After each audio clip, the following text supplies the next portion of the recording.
in Germantown. The Germantown Central School turns 100 this year. Construction started in very early 1923 on Germantown Central School. It didn't open until September of 1924. And the other big centennial in Germantown last year was the Great Fire, November 14th, 1923. And this is a news clipping from the Hudson Daily Star, an old defunct newspaper that doesn't exist anymore. This is how Main Street looked in the 1870s. The Grange Hall hasn't been built yet. The GTEL building is not there either. That would be off in the distance. Right at the corner of Maple Avenue and Main Street, cursor there, there's a blacksmith shop there. This middle building was a cigar factory belonging to Charles Hoover. At the time, he was the last surviving Civil War veteran in Germantown. And then the building off just to the east of that in the 1870s belonged to a man named John Flom. And pretty much all of these buildings had residence above and a shop in the first floor. This is the 1873 Beers Atlas map of Columbia County. There are some later maps, also Beers Atlas maps, but this is the one I'll be referring to mostly tonight because it's the most spread out and easiest to read, easiest to make sense of what's going on. In some of the other Beers Atlas maps, you just see just a block of buildings and no labels, few names. So if you look here, Maple Avenue's right here going off to the north. Main Street is here, and this is Church Avenue going south. And there's a lot of interesting things on this map that we could talk about. Schoolhouse, chapel, parsonage. The Reformed Church had yet to move to Church Avenue in 1873, but later on in 1880, we built right about this spot here. The buildings that we just looked at the last slide, they're all 1, 2, 3 right here on Main Street. And it looks to me from this map that belongs all to the man with the last name Mackey, including the house, first house going north on Maple Avenue on the right. Looks like all one property lot. And then there's also a building belonging to Niskern. That, I'm not sure what happened to that. It disappeared before the 1923 fire. And I don't have any pictures of it, no photo evidence to suggest what happened to that building. G.H. Rockefeller Jr. was the man who built Central House. I'm not sure what building this is, because this is the year given for the building of Central House is 1876. This map is from 1873, so there's a little bit of unexplained mystery there. And then you also see the buildings here on the other side. C.C. Coons, Christopher C. Coon, he mostly went by. I don't think he ever personally added the S. No, that's a whole other topic. But on the map, they gave him the S at the end of his last name. He owned a building here. We'll show pictures of that survived the fire, but was torn down in later years. He also owned this building over here. I believe that's the what we call the Geishel House. Belongs to school now on Main Street. H. Coons, I believe that's Sanford H. Coons. That's the Yannick Fox Funeral Home, and before that, the home and meat market of Jones Potts. This building survived the fire just barely. J. Sipperly, C.S. Knowles. J. Sipperly owns these two buildings here. Knowles owns this building. They would both burn down in the fire. Post office store and hotel in 1873 belonged to Edmund Rockefeller. And that building, again, survived the fire, but would be torn down in about 10 years after the fire. So that's another old picture. We're looking at the Grange Hall. So that's the difference between that first photograph I showed. So this is the corner. Maple Avenue is going to be right behind the corner of this porch here. This is Main Street. This gentleman's driving the sleigh on, or excuse me, the wagon on. And so the Grange Hall was built sometime in the 1880s or 90s. We don't have a firm date on that yet. And in its early incarnations, it belonged to a man named Adam Edelman, who was a German immigrant. And he had a blacksmith shop. I have pictures of his blacksmith shop. I'll show a little bit later. And the hall was known as Edelman's Hall, and it was used for dances, movies, parties, as a public space, because there really weren't a whole lot of public spaces at that time. And that replaced the blacksmith shop. I'm not sure if the blacksmith shop was torn down or burned down or what the story was for that. But that stood there from 1880s, 1890s, and that is where the 1923 fire started. I'll get to that story in a moment. There's a little bit better look. This is more like what Main Street looked like on the eve of the 1923 fire. What we know now is the GTEL building. That began its life as the Germantown National Bank, and that the building was started in 1923 and mostly completed. But construction was still ongoing when the fire happened. So this is kind of like the year right before the fire. And the Grange Hall is still there. By this time, it was 1906, 1907, the Germantown Grange, the second incarnation of the Germantown Grange, formed in 1906, 1907.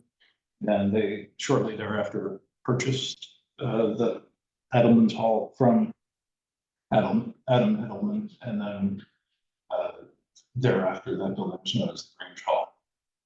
The middle building here, this was Weeks Restaurant. The man's last name was Weeks, and both before and after the fire sold Albany ice cream. You'll see this sign even after the fire. So you're in a restaurant, and the old, prior to him, that was Charles Wilbur's cigar shop, we said during the first slide. And then this was residence and shoe repair business. I'm not 100% sure what was in that in the 1920s.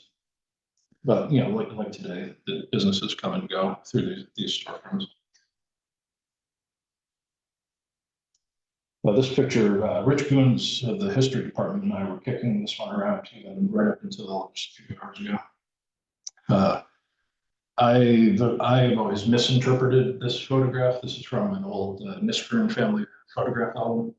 I was under the impression we were basically standing by the gas pumps at Storts, where Storts is now, looking at the building that's Pop's Universe now, because it looks like there's a north-south road in the background. However, Rich persuaded me of my error in that interpretation, and I think he is correct, and that is that building all the way to the right in this photograph. That's the best shot that we have. These buildings have been gone since 1923, so it's sometimes hard to piece together. And the building that Pop's Universe is in currently is very similar, but if you look close, the windows are substantially different and further away from the line. And there's also an additional window up here. And also, this looks like the board and batten on Weeks Restaurant. If this were the Pop's Universe building, the second Oddfellows Lodge, which is still there, that is a substantially different looking side, and it's not quite as close as. So these buildings are basically adjoined to each other.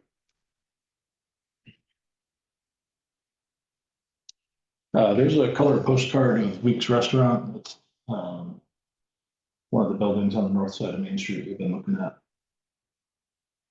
And that's probably the best photograph I have of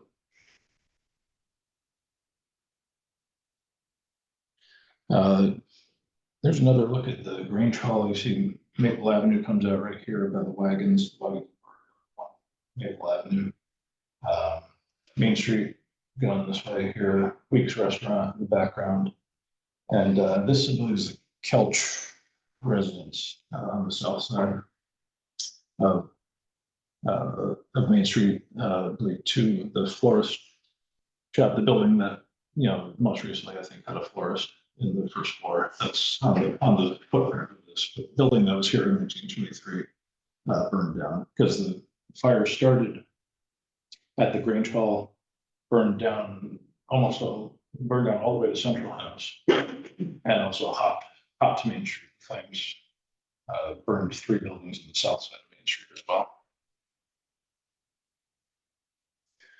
All right. So the only eyewitness to the 1923 fire who left any kind of record, and it was just an oral history that he gave as an old man, was Dow B. Hoover.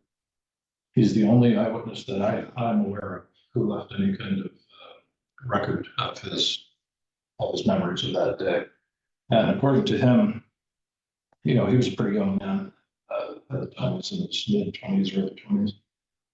According to him, a custodian at the Grange Hall swept a half-lit cigarette that was on the sidewalk and just kind of swept it underneath these steps here along Maple Avenue and Main Street. And whatever activity they had going on there that day, he was cleaning up after that. Fire started in the evening hours, 6, 7 o'clock. It started underneath that porch there on the Grange Hall. And one of the other stories you'll hear, I believe Dow Hoover repeated this story as well, is that the Germantown Fire Department, which was located a little bit further down Main Street, it's not where it is currently, but I have pictures. So their early response is said to have knocked the flames down, but then somebody, either a young firefighter or a bystander, thinking they were helping, they broke one of the windows on the Grange Hall, and supposedly that led to the fire just sucked oxygen through that broken window, and they had supposedly had the fire knocked down. But then after the window was broken, the fire escalated from there, and very quickly burned, spread to Weeks Restaurant, and then on to the John Flum property. That Niskanen building that I mentioned on the map, that was gone by 1923. So there's an empty space there between the Flum shop residence and Central House. One of the other stories that you'll hear is that there was a bucket brigade organized to save Central House.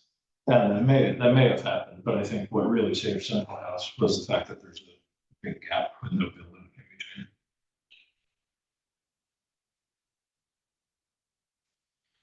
There's another look. This is before the bank building, now the G-Tail building, was constructed. So this is pre-1923.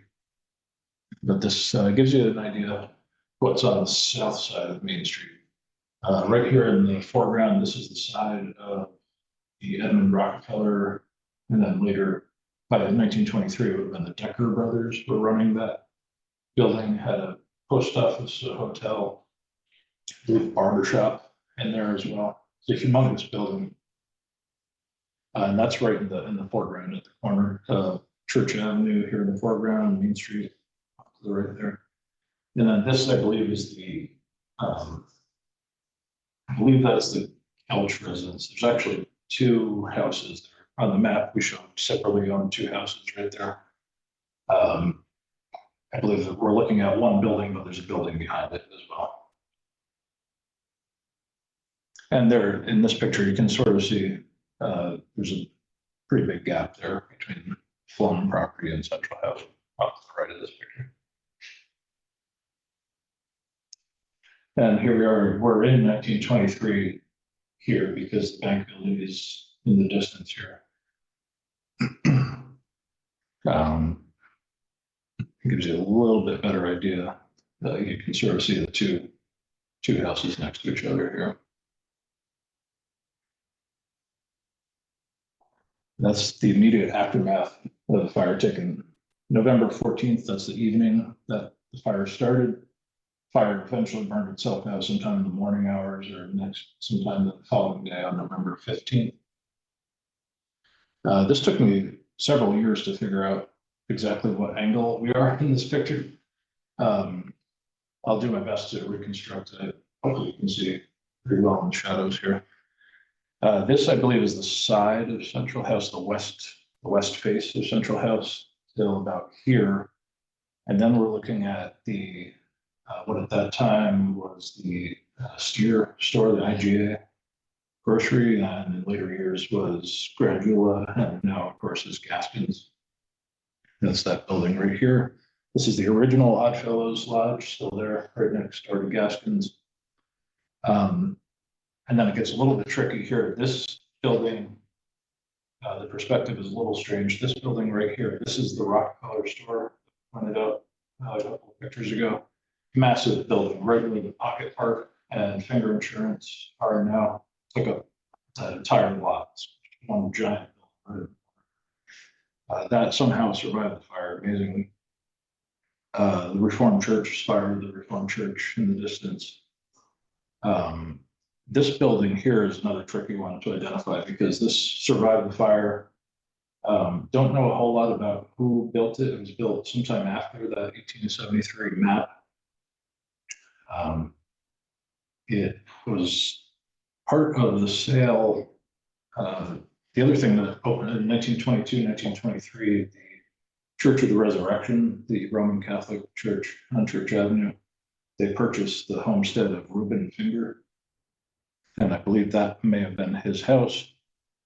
This barn here is built sometime in the 1910s, and that is the current parish hall of the Church of the Resurrection. This building was torn down sometime in the 1930s or 40s. That'll throw you off if you don't know that that building survived the fire and was torn down.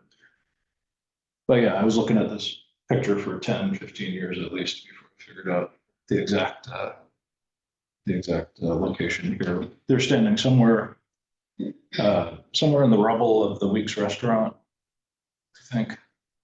Here, maybe the Flum property, but there would have been a lot more off the photograph to the right, and also behind the photographer here in this picture.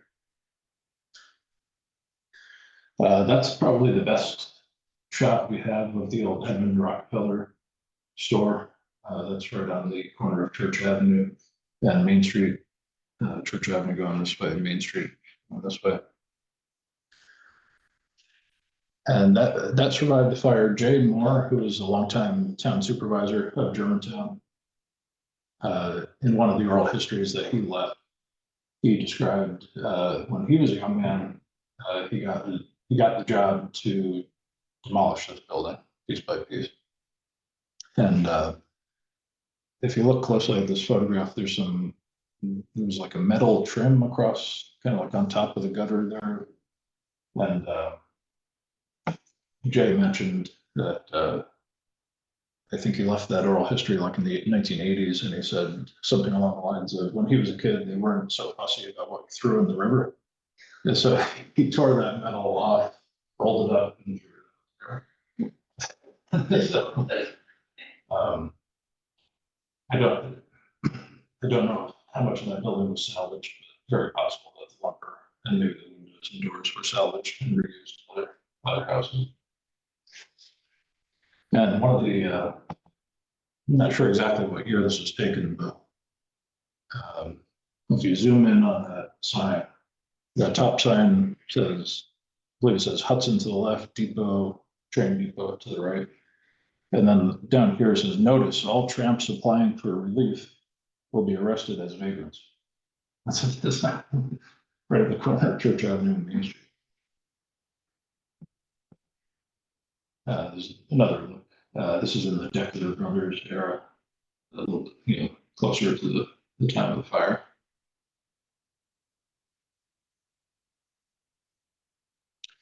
So there's a look at that building approximately on the site of the current rectory of the Church of the Resurrection, the Roman Catholic Church on Church Avenue.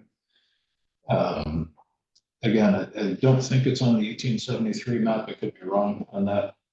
I don't think it's much, if it's that old, I don't think it's much older than that. This looks like a late 1800s building to me.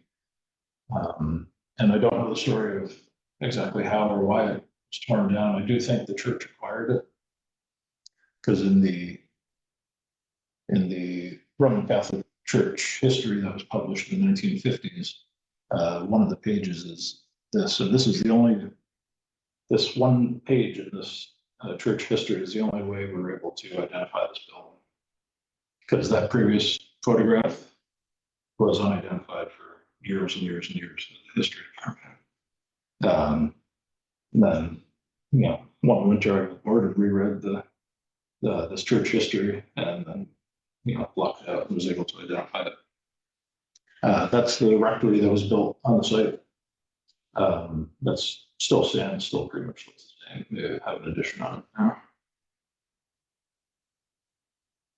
now. So this is another view. So a little bit, the photographer moved off to the right just a little bit. This is the Gaskins building through the shadows here. Oddfellows Lodge, Rockefeller, later Decker Brothers store on the corner. And you can get an idea how long that building was. And that's the spire of the Reformed Church in the background. So Main Street is kind of running along here like this.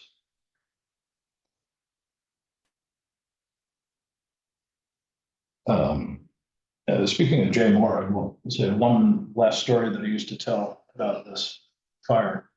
He was not in town during the fire. He was not town supervisor yet. He was, again, he's probably 16, 17, 18 years old, something like that. Supposedly he parked his Ford. He had an early model Ford. He parked it on Main Street and went up to the Adirondacks to court the lady who became his wife, Molly Moore.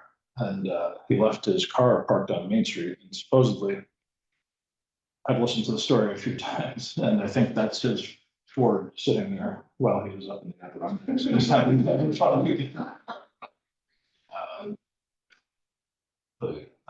just one of the fun stories.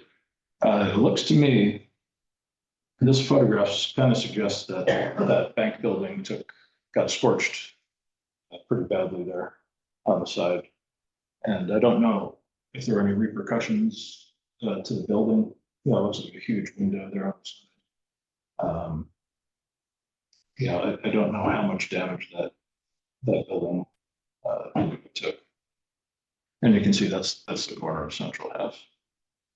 But just everything from Maple Avenue down to Central House, and then everything on the other side of Main Street, except for the old Rockefeller store, was destroyed. I think that's a repeat, but you can see everything. This building directly behind it, you can see, and then all three of these buildings. I'll show you another one back here. There was also going up Maple Avenue, there's another residence that was lost as well. And the reason I suggested earlier that the bank was still under construction was there's a bunch of sawhorses here in front of the bank building. It definitely opened in 1923, and it appears to me that there is still support. But look how empty Main Street is in this photograph. Central House in the distance, everything to the back. That's another look at that photograph there. This is an interesting photograph. This was taken roughly where Otto's is today. The houses immediately in the foreground, they burned down. You see the ashes, ruins of those houses.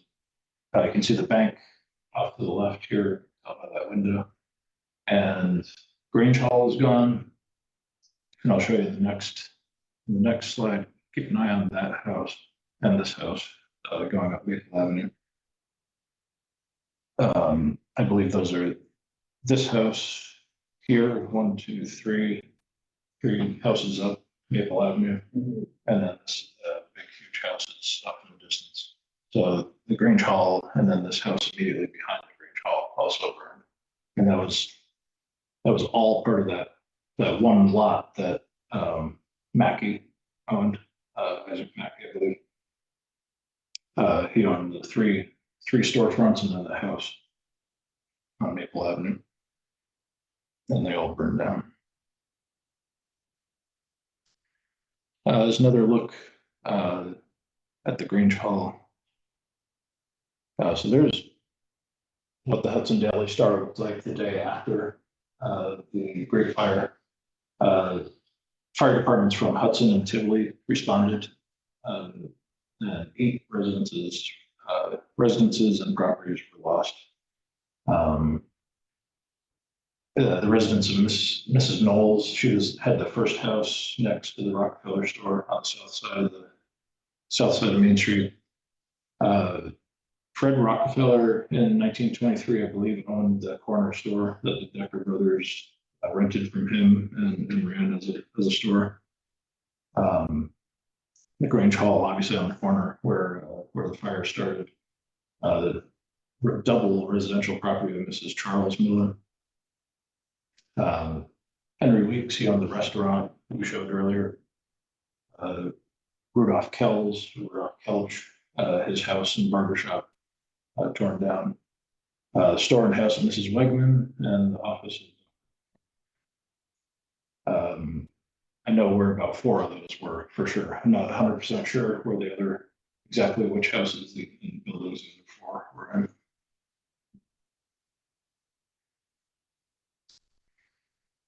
But yeah, here's a look at it compared to that 1873 map. Like I said, every building in this big lot owned by Mackey burned down, along with both houses that belonged to Jay separately in 1873. The property of Mrs. Knowles here. And there must have been another, they mentioned 8 buildings, so I wonder if there's a smaller one, smaller building tucked in here.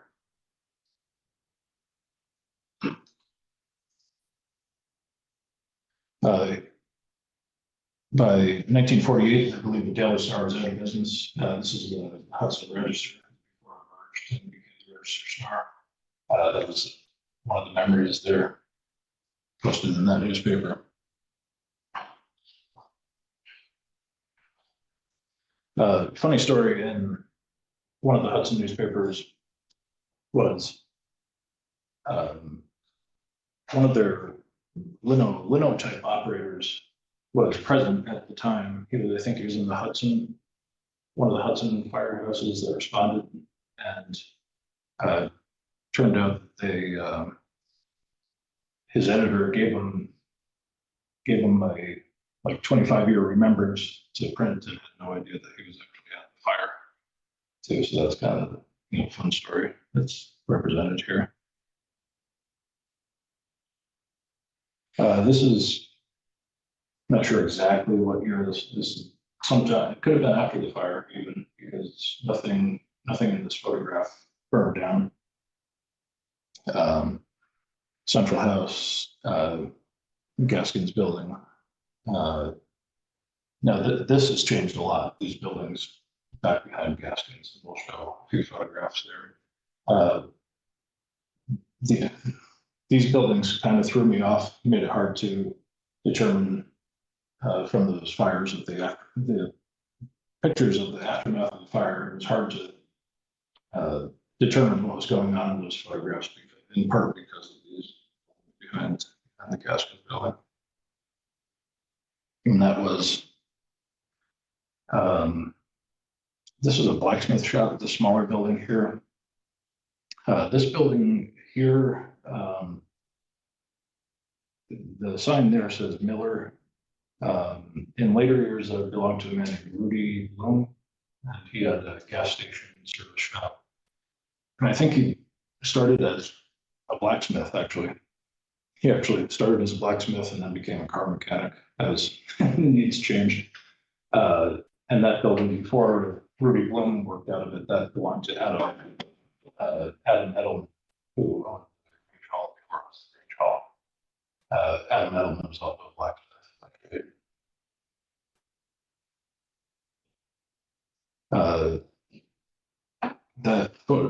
That building, you can see that side porch and escape there. This is the original Germantown firehouse. We're kind of tucked in behind Gaskins, and you can see side of that building here as well. One of the big changes for the fire department after the 1923 fire was that spurred the digging of the fire pond. What we call the fire pond today didn't exist. In 1923, there was no easy source of water right on Main Street like there is now. So the fire pond is part of a two pond system. The ice pond, where Abram Rockefeller and some of his predecessors cut ice, and then the lower section is called the fire pond. But in 1923, the fire pond didn't exist, and in the summertime and the fall, oftentimes the ice pond would be drained so that cows could go in and eat down the vegetation. And then Abram Rockefeller or his predecessors would dam the creek again and fill the pond up. But the firefighters in 1923 just didn't have enough water at their disposal, and that's what spurred the creation of the fire pond. And the fire department moved from that location to where it is now in 1958, I think it was. This is another older picture. This is taken from the middle of Church Avenue, looking at Central House, and you can see the old Rockefeller store, post office, etc. Decker Brothers in later years. This is another photograph from the Nisgrim album that we mentioned earlier. Not the greatest shot of the Rockefeller store. This is from over by Central House, kind of diagonally, at the corner of Church Avenue and Main Street. There's another shot from the middle of Church Avenue looking towards Central House. This is one of my favorite pictures in the whole Germantown history department collection. This is the corner of the Rockefeller store. The three buildings here in a row that burned down from shoe repair shop and residence here. And that just gives you an idea of how big of a gap there was there between Central House and that building. And the Bucket Brigade is a good story and may be true, but that gap is really what saved Central House from burning down too.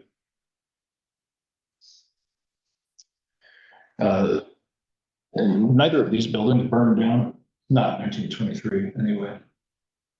Central House is on the left, and the Central House stables, the current Central House stables still exist. The Central House stables were burned down in 1908, 09, 10, somewhere right around the time the fire department was created. The fire department created in 1908, and at some point, an arsonist, an alleged arsonist, got to the original Central House stables and burned those down, and that's what was rebuilt. The Germantown Post newspaper, short-lived newspaper, started in 1923, went out of business in 1932. That was printed, and during its short life, was printed inside the Central House stables. There was a big printing operation in those years. And this is Main Street more as we know it. Just about every property owner rebuilt rather quickly. The Grange rebuilt their building even bigger and with kind of like a concrete stucco on the outside. The Weeks building was rebuilt, not nearly as large as the old one, still selling all of the ice cream even after the fire. One of the stories on the YouTube channel for the Germantown History Department, we have an interview with Peter Finger, who passed away a couple of years ago. He was interviewed, I think, in 2001, and he told a story about this building here on the right, which in this time frame is the Couch barber shop. And he said that this building was built about 7 degrees, rotated about 7 degrees away from Main Street. And the story he told, not that he was alive then, but he heard this through the grapevine from his relatives, was that this building was built like this so that one of the neighbors over here was kind of an eavesdropper, like to know what was going on. And supposedly building this building like 7 degrees out of square made it so that that person couldn't see in the windows of this building. That's another story, possibly true. Either way. And if you go by Main Street, once you know that story and you go down Main Street, you'll never not see it ever again. You'll always notice that building.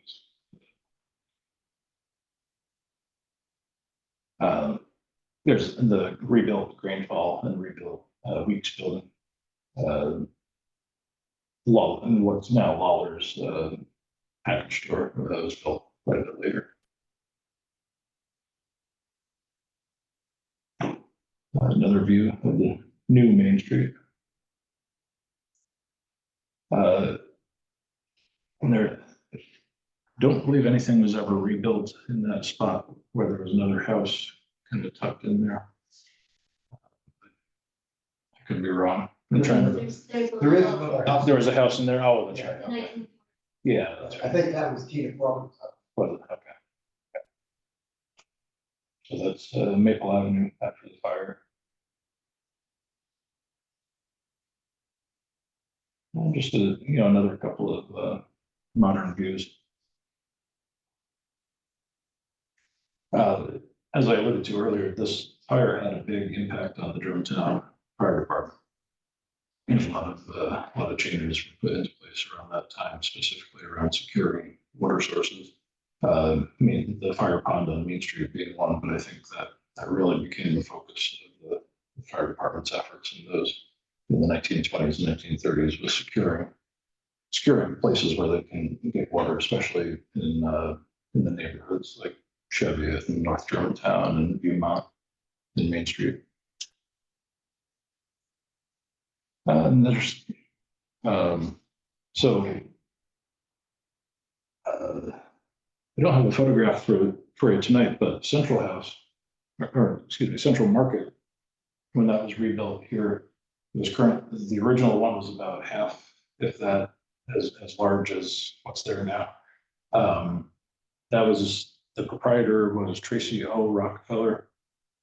And he ran that from shortly after the fire. That was rebuilt pretty quickly. And that was built out of brick, because of the fire. That was practically doubled in size. Sometime Tracy Rockefeller ran that business for 20 or so years, retired, and became Ginsburg, Teddy Ginsburg, I believe, operated that after that. And sometime during the Ginsburg years, that the property doubled in size. I think that's it for tonight. You can follow the Germantown History Department on Instagram. They're at Germantown History. A few weeks ago, they made me the county historian of Columbia County. And you can follow there at Columbia County Historians. Germantown History at gmail.com, historian at ColumbiaCountyNewYork.com. The historian's website, they're historian at ColumbiaCountyNY.com. And you also take a look at Friends of Historic Germantown's website as There was a question I couldn't throw, Okay. because Rudolph had asked, was there a list of firemen? Do you have a list of who those firemen may be? I have never seen the list of firefighters. Maybe Tony has one kicking around at the fire department. I can look in their records. And they have, books, photographs going back, and they have some documents that stashed in the bottom. I don't look for it. Yeah, we've talked about that. I think there's enough documents there that that's worthy of another digitization project. It's all we can do to tread water history. Digitize it. I have a question. Does anyone know if the wind was blowing or? Yeah, so according to the newspaper, it was howling to the south, just due south, and that's why it hot Main Street like it did. It's kind of funny when I met Tony at the fire department on the actual day, November 14th, 2023, and took the fourth graders up for a walking field trip up to the fire department. The wind was howling to the south. It was incredible. It was 30 mile an hour wind just going straight south.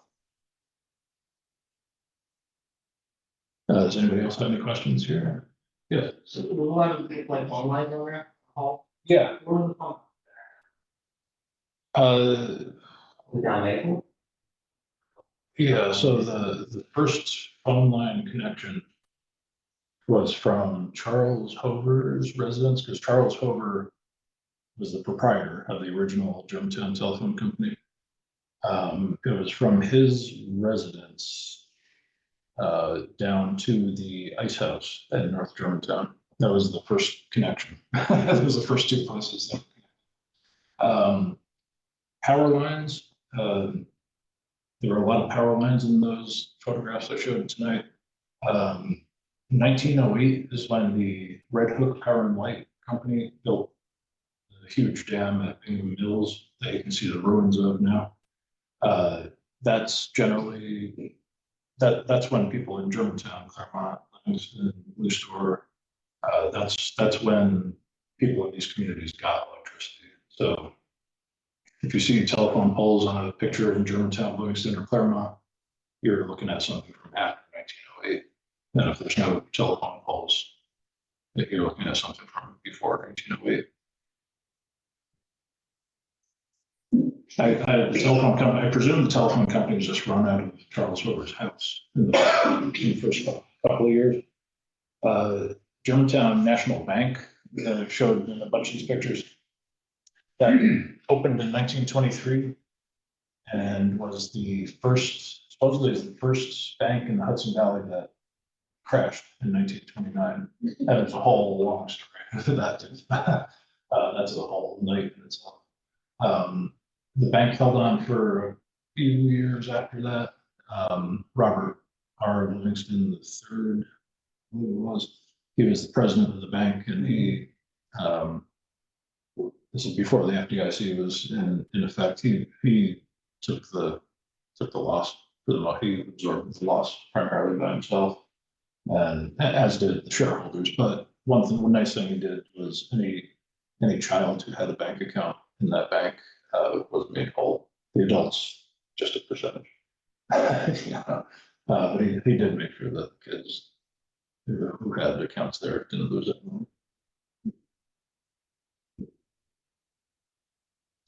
Any other questions on Zoom? No, In we person? put out there if there was any other ones, but Okay. just, hold on.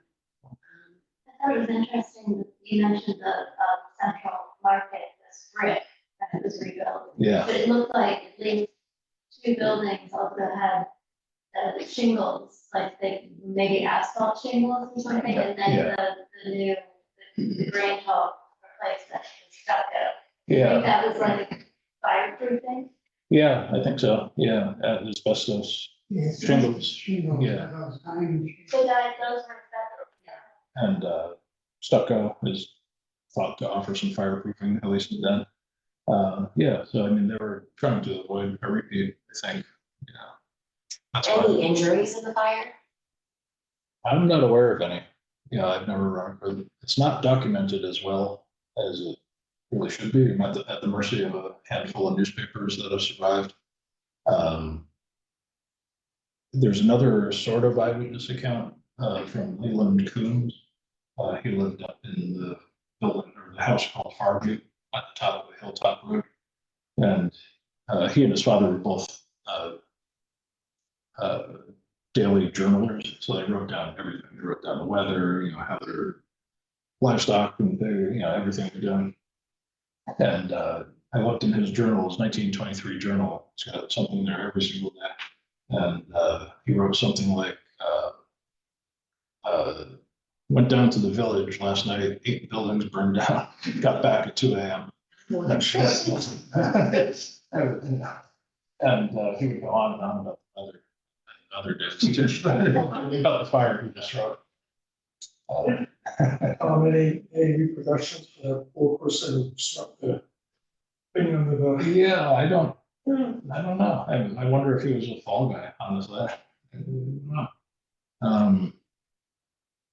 Some of those buildings on the north side of Main Street were not in the best condition. The one photograph that I showed you of the John Flum property, when it was nice and new, it had like 4 or 5 posts holding up that small roof that came off the front of it. And then the last picture where I have the whole, basically a frontal shot that I've been misinterpreting. There's just one kind of cobbed in post holding the whole thing up. Not, there's 4 or 5 posts like. Yeah, it's kind of amazing that roof was held up with just one post. I assume they had fire insurance. And they were able to- Yeah, they had some insurance. Yeah, some of these, the newspaper article there mentioned some of the losses and some of the rebuilding costs. The Grange Hall is, I think, the largest building that burned, and I think they got something like $5,000 or $8,000 in insurance, but it cost $20,000 to build a new one. So they're not fully insured by any means.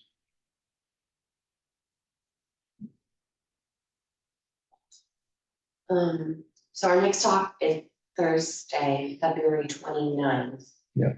And That'll be about North Germantown. That'll be like, kind of like a broad overview history of North Germantown, right from the Palatine times to pretty close to today. So, I'm going to lean on Rich Coons pretty heavily for that because he's the North Germantown guy at the history department. So if there's no other questions, I think. that's good. Thank you, Tom. Well,